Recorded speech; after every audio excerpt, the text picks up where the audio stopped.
Agora a entrevista é para o canal Oráculo de Horus e para o canal Oráculo de Ísis. Eu estou aqui com o Leonardo Kumagai.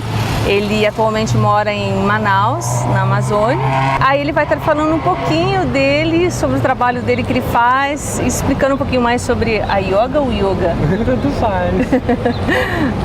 Agora eu gosto de chamar de yoga pelo que eu aprendi com o feminismo. A gente pode selecionar palavras femininas pra usar, né? Que usa. Então todas as pessoas, tipo, agradeço a vocês todas na minha aula de yoga, sabe? Não preciso seguir o padrão. O gênero masculino. A minha formação é como biólogo, então eu sempre relacionei muitas coisas que eu vi de yoga com a fisiologia que eu estudei.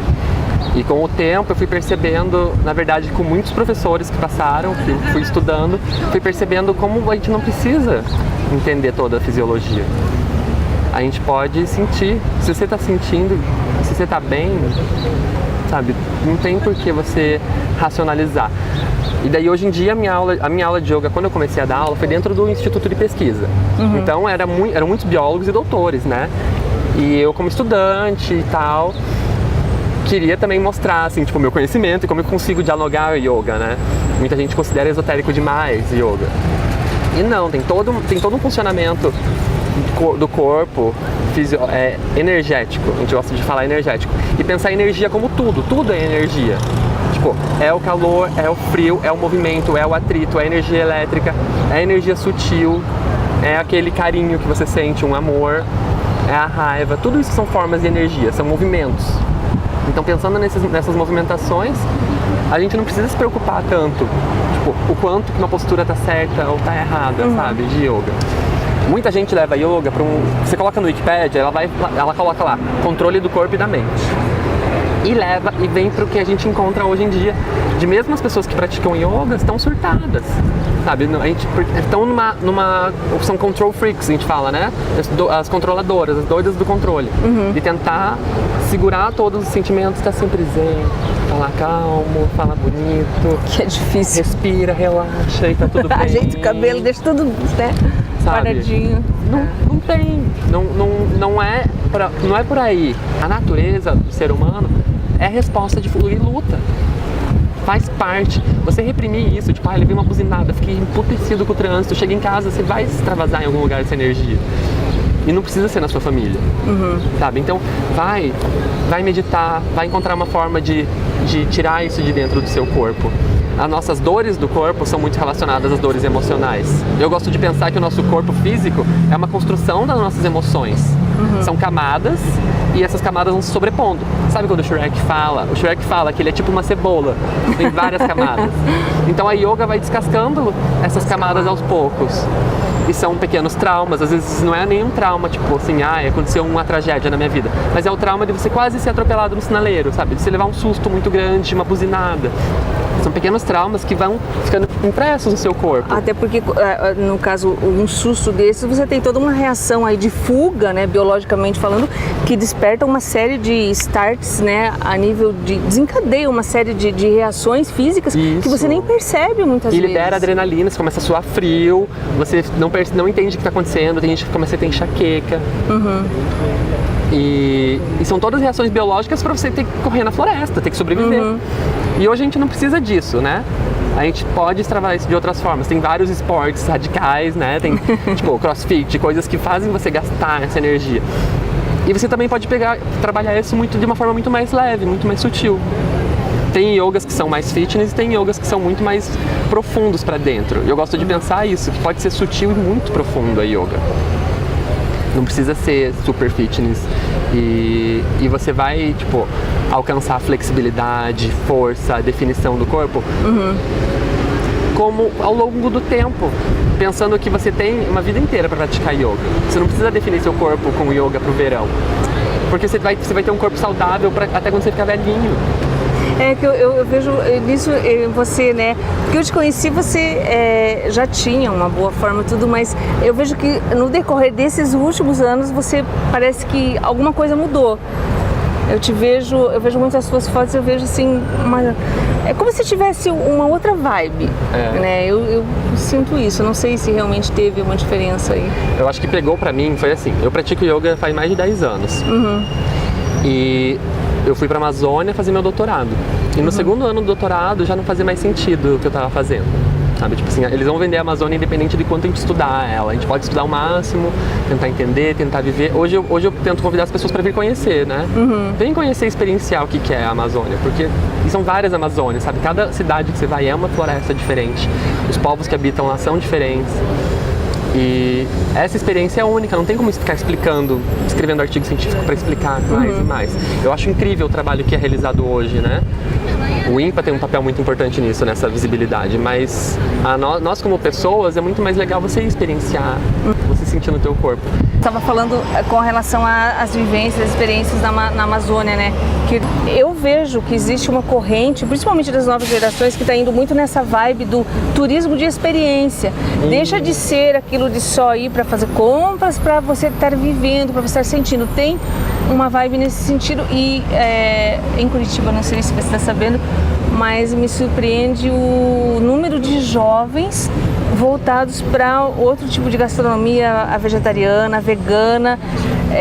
Eu achei que deu, não sei se dá diferença aí nesses 7 anos que eu voltei, mas eu notei que tem uma certa diferença aí para a nova geração. Eu vejo que mudou muito Curitiba de quando eu saí daqui. Não existia isso antes. E eu acho que eu vi esse surgimento dessas questões lá em Manaus também. Começar a ter feira de orgânico, a priorizar produtos de origem natural. Ainda tem pouquíssimos restaurantes vegetarianos lá em Manaus, mas você encontra comida regional e que não tem carne. Então você consegue, buscando na produção local, né? Alimentos saudáveis que não demandam de todo um aporte, né, da agricultura para se produzir e que são muito nutritivos, muito saudáveis. Os povos que viviam na Amazônia comiam macaxeira e peixe.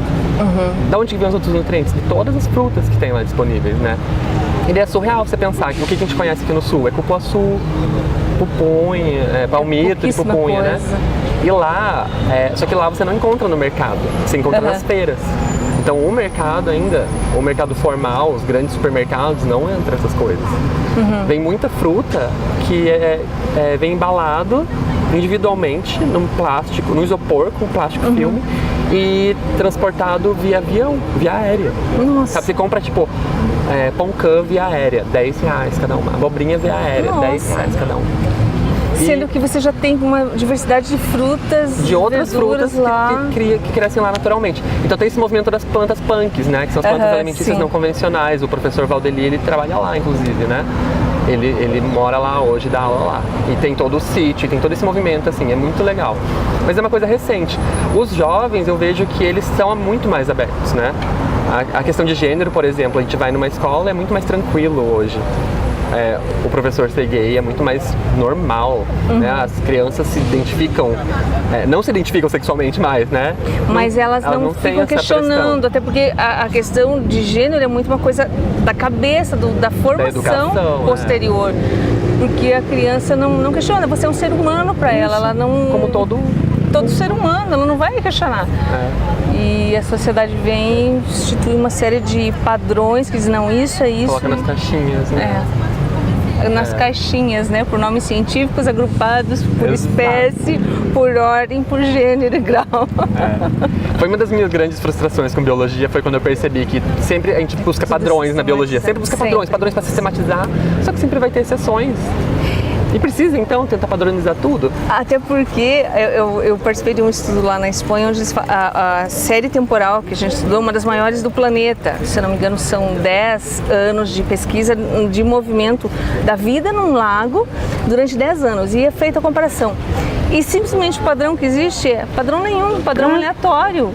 Porque a diversidade é algo dinâmico na natureza. E aí a questão, quando a gente fala biodiversidade, quando a gente fala diversidade, a gente está falando em existência possível. Por quê? Porque se eu tenho tudo dentro dos mesmos padrões, indo de novo para a questão biológica, se eu tenho aí a mescla do mesmo tipo de material genético seguindo o mesmo padrão, me leva a genes deletérios, né? A pobreza genética, no fim, né? Você diminui o pool gênico. E as pessoas não têm essa noção, né? Então essa diversidade é positiva. Bom, um estudo recente que saiu agora na Science mostrou que o milho foi domesticado na Amazônia. O milho surgiu no México, trouxeram milho, os povos traziam milho silvestre, né? Do jeito que ele era, que era pequenininho, fininho, como se fosse um trigo. E os povos, provavelmente o mesmo povo que domesticou a macaxeira, a mandioca, é o povo que domesticou o milho. E depois espalhou de volta. E hoje o milho é uma planta que a gente questiona, a gente brinca assim. Meu orientador brinca assim, falando que o milho... Será que o milho domesticou o ser humano ou o ser humano domesticou o milho? Porque para cada ser humano tem não sei quantos milhões de pés de milho no mundo. Então quem tem maior sucesso reprodutivo, se você for pensar biologicamente? O pé de milho. E a gente depende do milho para sobreviver. Sim. Para ter a carninha, o bifinho no prato, ele passou em algum momento pela questão da produção de milho. Pelo sistema. É verdade. Então é muito louco, assim, quando a gente pensa em Amazônia, cara, e as pessoas querem, tipo... Né, mas é legal você estar falando da yoga lá, porque assim, o que eu fico imaginando, eu não fui lá ainda, você sempre posta, eu fico curiosa, porque você postou esses dias num hostel, né, a aula e tudo, eu falei, nossa, que legal você poder passar pelo menos uma semana lá, fazendo um detox alimentar com yoga ainda para estar, sabe, reabilitando o teu sistema. Essa viagem eu ainda tenho que fazer lá, e eu estava pensando justamente nisso, você conseguir conciliar, mas saindo da caixinha, sabe, buscando outro padrão de alimentação, de forma de ver, de viver, isso que eu imagino, né, quando eu for para lá. E a grande dificuldade da gente perceber esse passo, onde está o passo para eu poder, tipo, diminuir na carne? Tem um movimento, né, segunda-feira sem carne já. Poxa, se tirar a carne de um dia da semana, você vai ver a diferença que dá no seu ritmo daquele dia, né? Pra mim, eu percebi o quanto que eu ficava com sono depois do almoço e quanto que isso não existe se eu não como carne. Sim. Então, é uma coisa que diminui a minha produtividade, sabe? Uma coisa prática, né? Se a gente for pensar. O leão come carne, o que acontece? Vai dormir. A cobra come e vai dormir. Então, assim, por que você vai ficar fazendo isso também? A gente não precisa? Então a gente pode encontrar, mas assim, a grande sacada pra mim foi o contato com pessoas, de novo, o diálogo.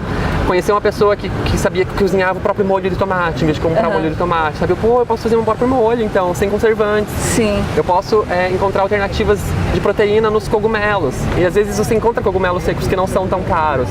E você não precisa encher de cogumelo pra ter toda a proteína que você precisa, né? A gente precisa de menos de 50 gramas de proteína por dia.